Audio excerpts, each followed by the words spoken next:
There is possibly an endless list of things you shouldn't do with your money, but from bad habits to decisions based on wishful thinking, some of the bigger missteps can really cost you. Today we will tell you what not or never to do with your money. 10. Never invest money you can't afford to lose. Most smart wealth-building strategies include investing as a way to grow your money, but it's a risk you need to be able to afford. Be sure to seek out expert advice if you're new to investing. Every investment carries a level of risk, and you should be prepared to face the worst-case scenario every time. 9. Paying off debt with savings.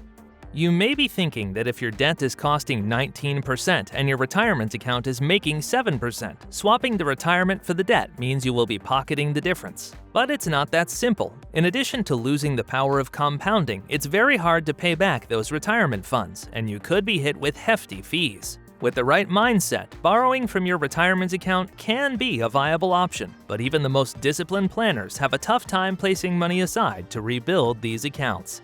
8. Excess and frivolous spending. Great fortunes are often lost $1 at a time. It may not seem like a big deal when you pick up that double mocha cappuccino or have dinner out or order that pay-per-view movie, but every little item adds up.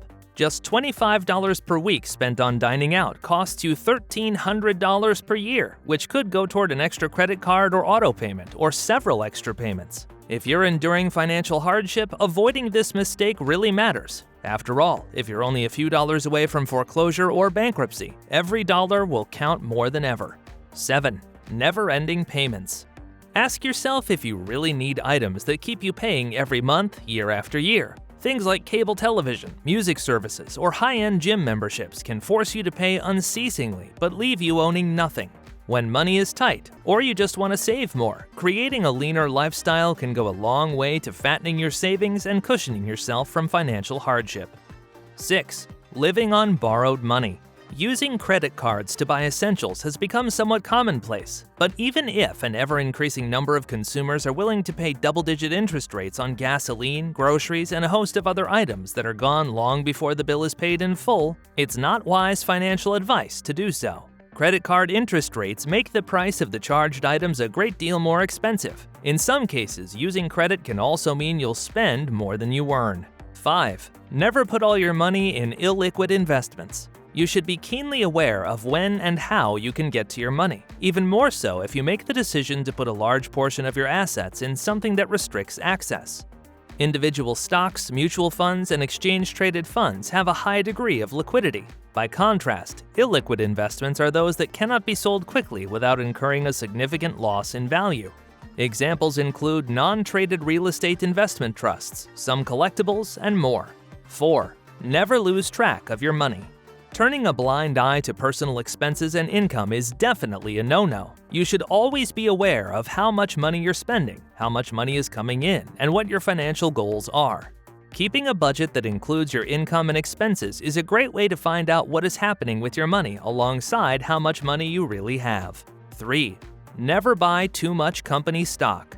Owning company stock can be a valuable addition to your portfolio, but don't put too much of your money in that investment. If your company experiences a downturn, you could lose your investment and your job in one fell swoop.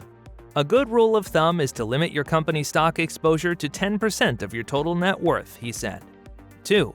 Never make insurance your only investment.